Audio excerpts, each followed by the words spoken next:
최근 엔화의 가격이 계속 떨어지고 있어.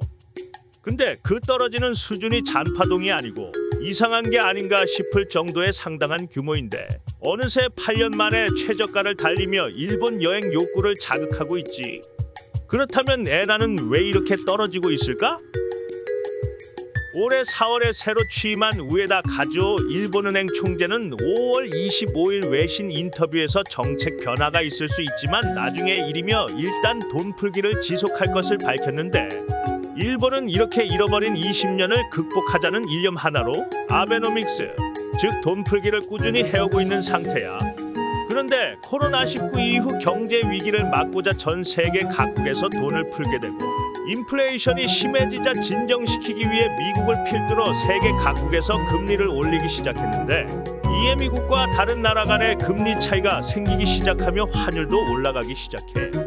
참고로 미국과 다른 나라 간의 금리 차이가 벌어질 때 환율이 올라가는 이유를 설명하려면 우리가 은행에 예금을 들 때 금리가 높은 곳을 찾아서 예금을 들 듯 돈은 금리가 높은 곳으로 모이는 성질을 갖고 있어. 그리고 세계 금융은 미국을 중심으로 움직이는데 그 미국이 금리를 올리게 된다면 미국으로 돈이 모이기에 그 과정에서 환율이 올라가는 거지. 일본도 이를 피해 갈 수는 없었어. 돈을 풀고 금리를 낮추며 경제를 활성화시키고 있던 일본은 미국과 금리 차이가 벌어지자 엔을 팔고 달러를 사려는 움직임이 강해져 환율이 오르게 되고 환율이 오르자 일본에 여러 부작용이 생기기 시작하는 거지. 그런데도 일본은행은 경제 활성화를 위해 일본이 발행하는 국채를 매입을 해가며 금리를 낮추고 있는 상태야. 참고로 국채는 팔리는 힘이 강해지면 금리가 올라가고 사는 힘이 강해지면 금리가 내려가는 효과가 있어. 여하간 일본은 국채를 마음껏 찍으면서 어느새 22년 말에 일본 국채 발행 잔액이 1065조가 됐어.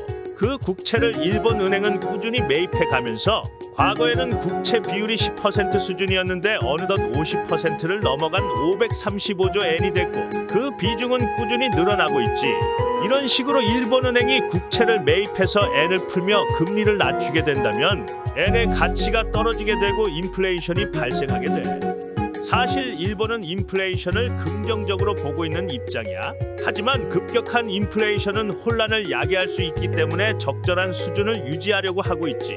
그렇기 때문에 엔의 가치가 과하게 떨어지는 걸 부담스러워하고 있는데 이를 해결하기 위해 금리를 올려버리면 이전부터 매입해 온 국채 때문에 금리 1%당 이자 부담이 3조 7천억 엔이 늘어나게 되는 상황이야. 이러기도 저러기도 애매한 상황인 거지. 이에 헤지펀드들은 이 점을 이용해 일본의 금리 인상에 베팅하며 엔화 강세를 노려 큰 수익을 내기 위해 일본 국채를 팔면서 엔화를 사기 시작했어. 한마디로 일본은행 vs 헤지펀드, 자존심 강한 두 천재의 대결이 시작된 거지. 하지만 일본은행은 이전에 한 번 헤지펀드를 이긴 적이 있는데 이 내용은 다음에 기회가 된다면 다뤄볼게. 그럼 봐줘서 고맙고 구독과 좋아요 눌러줘.